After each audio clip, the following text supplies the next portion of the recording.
विघ्न विनायक मूर्ति की जय।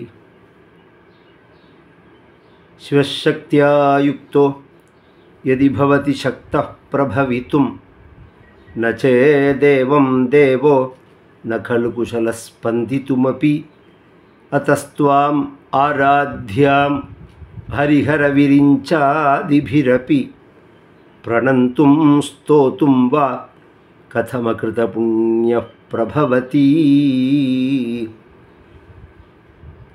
राजपीठ निवेशित निजाश्रितायै नमः। राज्यदायिन्यै नमः। राज्यवल्लभायै नमः। परम கருணாமூர்த்தியான சர்வஜகன்மாதாவான புவனேஸ்வரிய காமாட்சி, மீனாட்சி, சாரதாம்பாள், விஷாலாட்சி இத்தியாதி பல ரூபங்களில்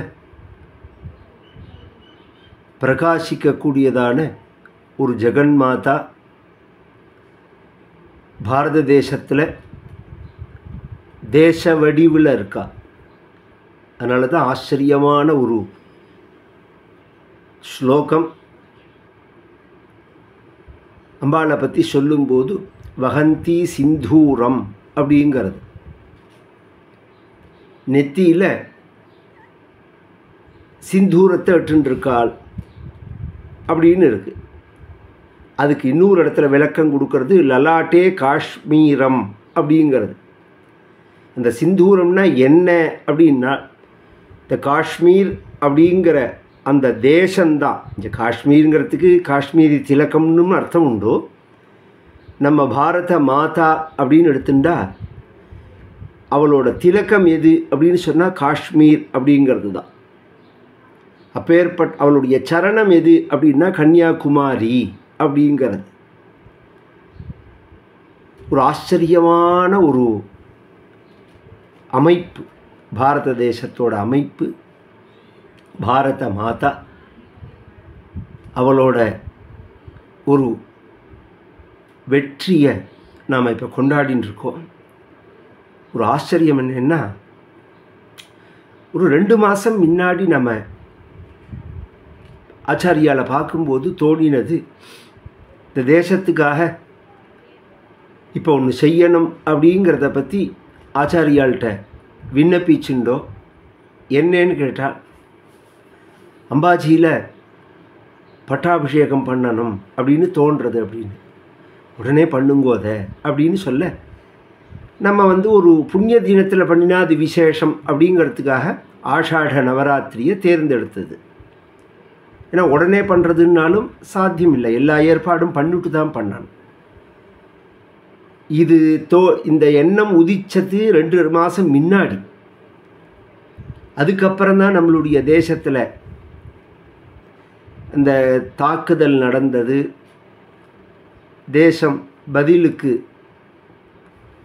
குற்றவாளிகளுக்கு தண்டனை கொடுத்தது, ஜெயத்தை அடைஞ்சது. உலகம் முழுக்க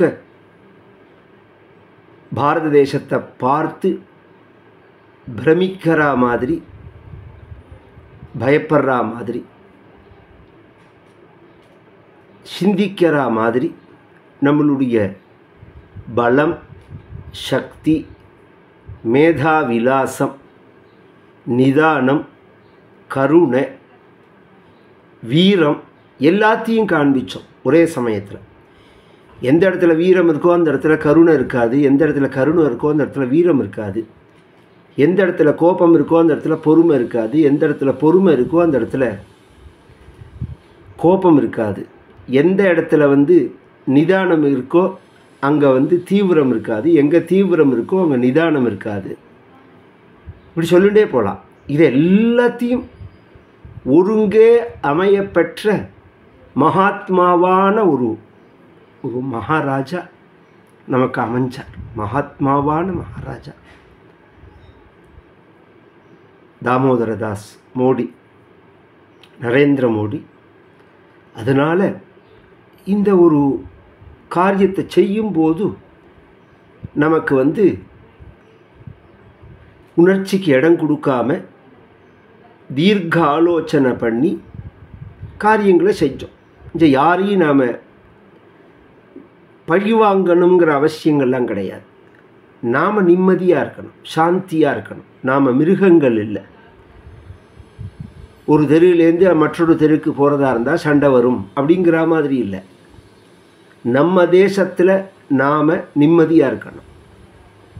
அதுக்கு யார் இடையூறு செஞ்சாலும் அவர்களை விடக்கூடாது. அதனால தான் தமிழில் ஒரு அழகான வார்த்தை, வீண் வம்புக்கு போகக்கூடாது, வந்த வம்பை விடக்கூடாது அப்படின்னு. இதுக்கு சரீர பலம், புத்தி பலம் இதெல்லாம் தேவையாக இருந்தாலும் எல்லாத்தையும் தாண்டி ஆத்ம பலம் தேவை, தெய்வ பலம் தேவை.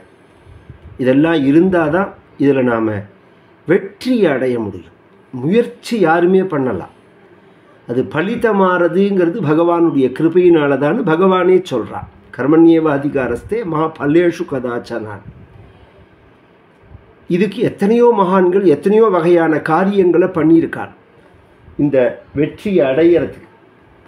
ஆனாலும் சாஸ்திரங்களில் நாம் கவனித்தோம் அப்படின்னு சொன்னால், இது மாதிரி ஒரு ஆபத்து வரும்போது என்ன பூஜை பண்ணணும், என்ன தெய்வத்தை வழிபடணும், என்ன தெய்வத்தை வழிபட்டால் நமக்கு பலன் கிடைக்கும் அப்படிங்கிறதெல்லாம் சொல்லும்போது அம்பால தான் பூஜை பண்ணணும் அப்படின்னு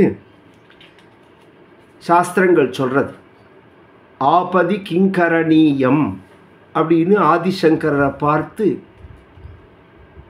ஒரு சிஷ்யன் கேட்குறான், ஆபத்தில் என்ன பண்ணணும் அப்படின்னு. அதுக்கு ஆச்சாரியால் சொல்கிறா, ஸ்மரணீயம் சரணயுகலம் அம்பாயாகா அப்படின்னு. உடனே அவன் கேட்குறான், அம்பாளுடைய சரணங்களை நாம் நினைக்கணுங்கிறார். அதுக்கு சிஷ்யன் கேட்டான், அந்த ஸ்மரணம் நமக்கு என்னத்தை கொடுக்கும், தத் ஸ்மரணம் கிம் குருத்தே, என்ன செய்யும்னு கேட்டான். அதுக்கு ஆச்சாரியால் சொன்னால், பிரம்மாதீனபி கிங்கரி குருத்தே, பிரம்மாதி தேவதைகள் எல்லாமே நமக்கு வேலை செய்பவர்களாக செய்யும். ஏன் அப்படின்னா, ஹரி பிரம்மாதீனாம் ஆச்சாரியால் முதல் ஸ்லோகத்தில் சொல்லும்போதே, சிவசக்தியாயுக்தோ எதிபவதி சக்த பிரபவித்தும் நச்சே தேவம் தேவோ நகலு குசல ஸ்பந்தித்துமப்பி ஆதஸ்துவா ஆராத்யாம் ஹரிஹர பிரம்மாதிபிரபி பிரணந்தும். ஒன்று ஆராதிச்சு தான் பிரம்மாவாகட்டும், விஷ்ணுவாகட்டும், சிவனாகட்டும் அந்தந்த சிருஷ்டி ஸ்திதி சம்ஹாரம் அப்படிங்கிற சக்தியை அடைஞ்சார்கள் அப்படின்னு. அப்போ எல்லாருக்கும் ஆதார சக்தியாக அம்பாள் பிரகாசிக்கிறார். அப்போ அத்தனை தேவதைகளையும் நமக்கு அனுகூலமாக பண்ணுவாள் அம்பாள் அப்படின்னு. அது மட்டும் இல்லை, தேவி மகாத்மியத்தில் 12வது அத்தியாயத்தில் சொல்லும்போது, சர்வாபாதா வினிர்முக்தோ தனதானிய சமன்விதா மனுஷ்யோ மத்பிரசாதேன பவிஷ்யதி நசம்சயா, எல்லா வகையான பாதைகள்லேருந்தும் விடுதலை அடைவார்கள். அது மட்டும் இல்லை, பராக்கிரமஞ்ச யுத்தேஷு ஜாயத்தே நிர்பய புமான் ரிபவஹா சம்ஷயம் யாந்தி கல்யாணஞ்ச உபபத்யதே. எப்பேற்பட்ட யுத்தமாக இருந்தாலும் என்னை பூஜை பண்ணிட்டா, தர்மமாக பண்ணுற யுத்தம், அதர்மமாக இல்லை, தர்மமாக பண்ணுற யுத்தத்தில் நான் கூட இருந்து வெற்றியை கொடுப்பேன், கல்யாணத்தை கொடுப்பேன், ஜெயத்தை கொடுப்பேன்கிறாள் அம்பா. அதனால தான் நம்ம பெரியவா அத்தனை பேரும் ராஜராஜர்கள்லாம் என்ன இஷ்ட தெய்வமாக பெருமாளை சிவனை வழிபட்டாலும் அந்த ஊரில் பார்த்தெல்லாம் ஆதிபராசக்தி, காளி, துர்கை, மாரியம்மன் இப்படி எத்தனையோ பேர்களில் பல தெய்வங்களுடைய ஆலயங்களை நிர்மாணம் பண்ணியிருப்பார்கள். அந்த ஆலயங்களை முழுக்க நாம் இப்போ பண்ண வேண்டிய காரியம் என்னென்னா, பாரத தேசம் முழுக்க இருக்கக்கூடியதான அம்மனுடைய கோவில்கள் முழுக்க நாம் விசேஷமாக பூஜைகளை பண்ணணும், ஆபத்துகள் வராமல் இருக்கிறதுக்கு. அதில் விசேஷமான பூஜையாக ஜூன் மாதம் 25 அமாவாசை அன்னைக்கு ஆரம்பித்து ஜூலை 4ஆம் தேதி நவமியோட ஆஷாட நவராத்திரி வாராகி நவராத்திரி அப்படின்னு சொல்லக்கூடிய புண்ணிய தினத்தில் குஜராத்தில் அகமதாபாத்தில் பக்கத்தில் இருக்கக்கூடிய அம்பாஜி அப்படிங்கிற க்ஷேத்திரம் சக்தி பீட்டங்களில் ஒன்றும், சக்தி பீட்டங்களில் அம்பாளுடைய ஹிருதயஸ்தானமாக இந்த ஹிருதய பிரதேசம் விழுந்த இடம் அது பிரகாசிக்கிறது. அந்த இடத்துல ராஜராஜேஸ்வரி புவனேஸ்வரி பட்டாபிஷேகம். அது மட்டும் இல்லை, அந்த பட்டாபிஷேகம் அப்படிங்கிறது லோகக்ஷேமத்துக்காக பண்ணுறது அப்படிங்கிறது பொதுவாக இருந்தாலும் இந்த சமயத்தில் இப்படி வரப்போகிறதுங்கிறத முன்னாடியே யூகிச்சிருந்து அம்பாள் பண்ணி அனுகிரகத்தினால குருமுகமாக நமக்கு சொல்லி அந்த ஏற்பாடு ஆகியிருக்கு. 9 நாளும் விசேஷமாக தேவி பாகவத நவாக பாராயணம், நித்தியப்படி அம்பாளுடைய விசேஷமான நவாவரண பூஜை, தசமஹாவித்யா பூஜை, நித்தியப்படி சண்டி ஹோமம், தசமஹாவித்யாவில் ஒவ்வொரு விசேஷமான ஹோமங்கள், மகாகணபதி ஹோமம், நித்தியப்படி இந்த ப்ரோக்ராமுக்காக கலந்துண்ட பக்தர்களுக்கு எடுத்த கிளாஸின் படி எல்லாரும் தேவி மகாத்மியம் சண்டி பாராயணம் பண்ணுவோம், லலிதா சகஸ்ரநாம பாராயணம் பண்ணுவோம், 4 வேத பாராயணம், ராத்திரி தேவி பாகவத உபன்யாசம். அதை விட நித்தியம் எத்தனை சுமங்கலிகள் இருக்கார்களோ அத்தனை பேருக்கும் பூஜை, வஸ்திரம் கொடுத்து சுவாசினி பூஜை, கன்னிகா பூஜை. இதில் செலக்டடாக இவாளை சொல்லி முன்னாடி சொல்லி வச்சு அது மாதிரி கிடையாது. யார் சுமங்கலிகள் அங்கே வந்தாலும் அவள் ஜாதி பார்த்தோ வர்ணம் பார்த்தோ குலம் பார்த்தோ கிடையாது. அந்த பூஜை நடக்கிற இடத்துக்குள்ளே ஒரு பெண் சுமங்கலி வந்துட்டாள்னா அவள் ஐஷன் பூஜை பண்ணணும் அப்படிங்கிறது சங்கல்பம். ஏன்னா அம்பாள் எந்த ரூபத்தில் வருவாள்னு நமக்கு தெரியாது. அப்போ எத்தனை கணக்கில் பண்ண போகிறோங்கிறது நமக்கு தெரியாது. அம்பாள் என்னைக்கு அதை ஏற்றுக்கிறாள் அப்படிங்கிறதும் தெரியாது. எல்லாமே அம்பாளுக்கு தான். சுவாசினி நமஹா, சுவாசினி அர்ச்சன பிரீதாயி நமஹா அப்படின்னு இது பார்த்தேன்னா இந்த பூஜை, ஹோமம், பாராயணம், இந்த அரேஞ்ச்மெண்ட்டு இதெல்லாம் பார்த்தோம்னா ஒரு 40 லட்சம் ரூபா செலவில் நடக்கிறது. இது அந்த விவரங்கள்லாம் போடுற ஆஸ்திக மகாஜனங்கள்லாம் எல்லாருமே இதில் பூர்ணமாக பங்கு கொள்ளணும். ஏன் அப்படின்னு சொன்னால் இது சாதாரணமாக எல்லாரும் பண்ணுற மாதிரி நாங்களும் இதை பண்ணுறோம் அதை பண்ணுறோம் அப்படிங்கிற மாதிரி உள்ள நோக்கத்தில் பண்ணப்படுறதில்லை. சங்கல்பமே தேச க்ஷேமத்தை உத்தேசித்து தான். இது மாதிரி கவுஹாத்தியில் போய் பண்ணிட்டு வந்தோம், அசாமினுடைய எல்லையில் அந்த கிழக்கு பகுதியில். இப்போ இந்த பகுதியில் பண்ணுறோம். காஷ்மீரில் பண்ணினோம் 17ஆவது வருஷம் ராம பட்டாபிஷேகம். இது மாதிரி கொஞ்சம் சங்கல்பங்கள்லாம் இருக்குது. தேசத்தினுடைய அஷ்ட திக்கிலையும் பண்ணி முக்கியமான க்ஷேத்திரங்கள் எல்லாமும் பண்ணி இந்த பாரத தேசமானது பழையபடி ஒரு மகோன்னதமான ஒரு நிலையை அடையணும்.